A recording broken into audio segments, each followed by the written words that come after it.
Hi everybody, Jo here again. How are you doing?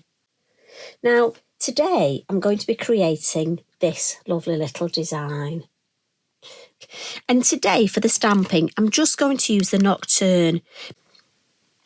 So first of all, I'm going to stamp the bauble lantern. So this is the larger one. We've got the set of 3 little sparkly orbs, but this is a larger one.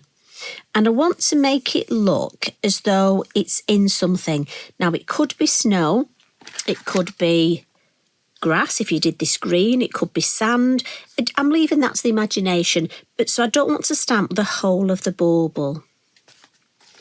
So for that, all I've done is got myself a piece of copy paper, look. And we'll ink the lovely large bauble up. Again, nice light tapping. And then before I stamp it, we're going to place it about there and just catch that area. And that will protect it. Look, I could make this snow. You could put some glitter there, some white pastel, some pan pastel, and you could make that snow. So again, that will be a lovely way to go. So in now with Thistlewhisk, and my idea is Thistlewhisk wants to reach the mistletoe. And the umbrella is helping Thistlewhisk balance on the bauble.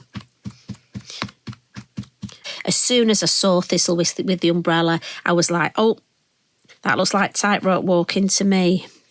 So again, stamp down, just so we've got Thistlewhisk's lovely little feet on the bauble. And again, there's lots of detail, so let that ink soak in and then lift up. And if you look at that fabulous detail. So looking up, we've got so many things. We've got berries, we've got the blackberry, we've got so many things you could hang. So this is the fir cone branch, a very, very useful stamp. I use this so much. Now, you could add the mini holly to this, but I'm just going to come in with the mini mistletoe because I think Thistlewhisk has got plans for this mistletoe. And I'll leave that one with you. So just try and get the mistletoe on that branch there. Now, I was lucky, it did. If not, I've got my black fine liner and I would just come in and extend that branch a little bit. Circle mask. Now, we often use these as the moon, but also we can use it for a spotlight. And all a spotlight means is we're highlighting it. We're putting our subject in the spotlight. And I'm thinking again, Thistlewhisk with the umbrella, got to be spotlighted. So as always, my suggestion is whenever you're using a circle mask, turn your work upside down. And look, oh, fits in perfectly. I'm going to go there. The first colour I'm coming in with is Mermaid. And I like this because it's sort of almost a greeny blue. And I'm using the larger of the stencil brushes. And I'm always blending in the lid. Look, on my non-stick mat. And again, it won't budge. It holds that lid firm for me. So start on the circle mask and then gently, gently just bring that colour out. And blend it, circular motions. And if it moves like mine, just pop it back. You can see exactly where it should go. Blend in the lid. And again, start at the bottom because when you've got more ink, it'll be a darker colour. And it just looks like shade. Extra shade at the base, which is what we want. So I'm coming up. We can go over what we've already stamped, not a problem.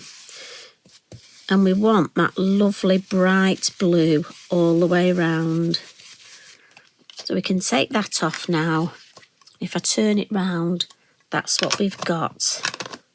Always pop your lids on and give this a wipe. I'm just using a damp cloth and then a dry cloth. Clean up as we're going. So when I got to this stage, I wanted a little bit more colour. And we've got choices here. I did think of going purple, but at the minute, I've been really liking using Merlot because it's sort of I was going to say browny purple. And I know you're just going to say to me, Jo, it's Merlot. It is what it is. And you're right, it is. What can I say? But I just loved the way, look, that it's slightly different colour tones, and I love just looking for different colours. And also, I haven't used my Merlot very much, so I need to use it. I feel sorry if I've got some ink pads that I use more than others, because, you know, you have to be fair with your ink pads. It's like your stamps. So, blending in the lid as always, and starting in that bottom corner, and then drag some colour along the bottom. And I'll just darken that corner. And then I find it easy to keep turning my work around, making sure I'm holding on with my kitchen roll, look, just to minimise getting finger marks. And again, when I'm happy with that corner, I'll drag a little bit of colour up the side, turn it round.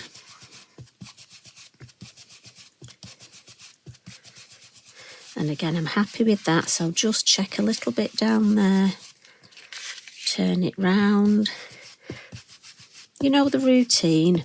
You've probably got your own ways of blending, so you just do whatever you're happy with. I just find this works for me. And again, I'm actually coming straight from the ink pad on the corners now, because it's a well-used ink pad, and you sort of get an eye, you can judge. And then all I'm going to do is sort of look and do that thing if I want to darken any of the corners, which usually for me is all four. Yeah, happy with that. And I like that blue. And then, so what I'm thinking now is let's add some colour with our Modulars pencils. And again, we all have different ways of adding colour. It's got to be a bit quick for me. So I'm adding a little bit of pink, look, on his ears. And then this mouse is going to have a little bit of brown, but is mainly grey. So I'm just going to add some browny tones. And then I'm going to come in with my white and just blend where those brown and the grey. Your white's really good. Don't ignore the white in these Modulars pencils. It's really good for just blending those colours together. Right, so the umbrella. I've got a dark red. And I'm just going to go with the darker red and then come in with a lighter red. And Tracy gives us guides as to where to add those darker colours. Now, on our lovely fir cones, what I tend to do is I'm just going to colour the brown, and the pencils work beautifully over the Elements ink. And I'm just colouring brown at the base of the fir cones. I'm not going where I'm going to add my white highlights, because just by leaving that, it's almost started to look like it's got a highlight already. So our lovely bauble. So again, I'm going to come in with my deeper red. And I'm going to go over the lovely little circles. Now again, with this, you can colour it lots of different colours. You can have one colour. You can put yellow in the middle to make it look like it's got a light in it. There are so many things you can do with these baubles.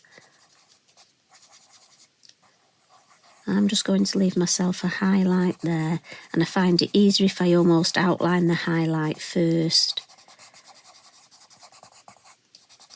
And what I'm going to do, because I've got the pink of his ear and the pink, I'm just going to come in over the red and just add a little bit of pink, almost using the pink to blend the dark red and the light red. And it just gives that more of a pinky tone. Now again, this would work well with so many different colours. I mean, I've just gone for the reds and the, like I say, the pinky tones. And again, if you want to blend it even more, you can come in with the white, just go over the top, and it really does blend it well.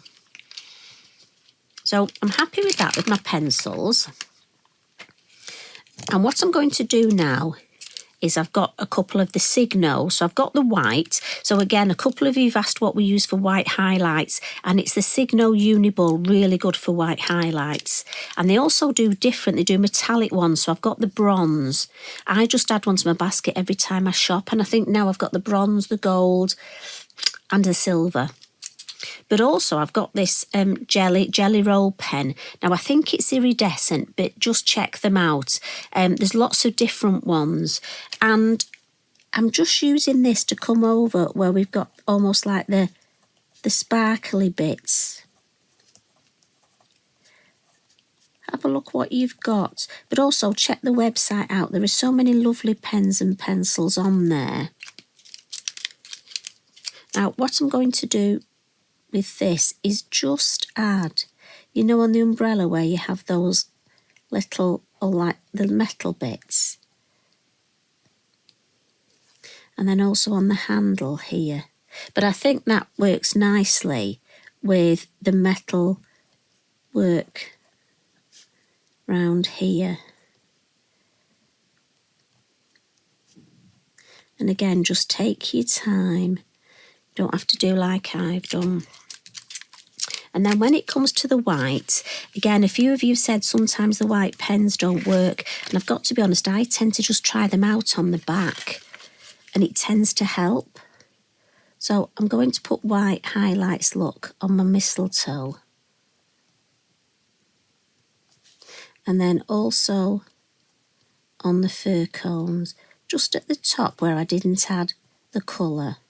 Now, it might be, as I say, if you're doing this as a Christmas card, you want to add some lovely stickles and then some Posca splats for the snow. And that's what I love. You could change this design up. So I'm adding the white. And then we'll just have some highlights on the bauble. Oh, the feet. And then we've got this lovely white highlight here. And again, if the pen does stop working, which sometimes it does, sometimes it gets the colour, almost the ink on the nib. So I just clean it on my kitchen roll and then come back in and it's working beautifully. So all we need to do now is I just want to add a little bit of shade under there. So I'm going to get one of my pastel pencils. Now, as I say, if this was a Christmas one and you wanted your snow, and I'm just going to smudge it a little bit. So again, you would add a little bit of grey and then maybe some stickles for the snow, but I just want to finish it off like that. Now, the very last thing, you could add some water here, but my suggestion is just protect your spotlight area and you could put some water splatters. But I want to add that, if you can see, you know I'm not good at my camera work, there's a little bit of sparkle in this. So just for a change, what I'm going to do is get myself one of my Lavinia, and look, there's a sparkle, you can tell which one I've been using. And I'm just going to get a little bit of the white sparkle, the Mica Minerals. And all I'm going to do is with a little spatula, just put a little bit, and you don't need a lot. And a little tip, when you've done this, your water pot that you clean your brush in will give you sparkly water for the rest of the day. So I'm just going to pick some up, look, on my fan brush and put some water splatters. And when it dries, that lovely, the water will attach the Mica Minerals to the card. So you don't need any glue or anything, the water becomes the fixative. But do let it dry. If you brush it, obviously you'll smudge it. I mean, I wanted some water splatters, but I thought, oh, if I could add a bit of sparkle as well. And as I say, what's lovely is when I put this in my water pot to clean, whatever I use the splatters on for the rest of the day will have a little bit of sparkle. So we'll give that a wipe and then lift this up carefully. Again, give that a clean before we put it away. Keep everything nice and clean. And then when that's dry, look, it will just have those lovely, there'll be a little bit of faux bleaching, but also the water splatters. So there's the one we've just created. Now this would look lovely in your journal. And I'm hoping you can pick up that lovely shimmer. Now what you're going to have hanging from your tree, I can't wait to see. So as always, Thanks for popping in and joining me. You take care. I'll see you again soon. Love and hugs from me. Have fun. Bye for now.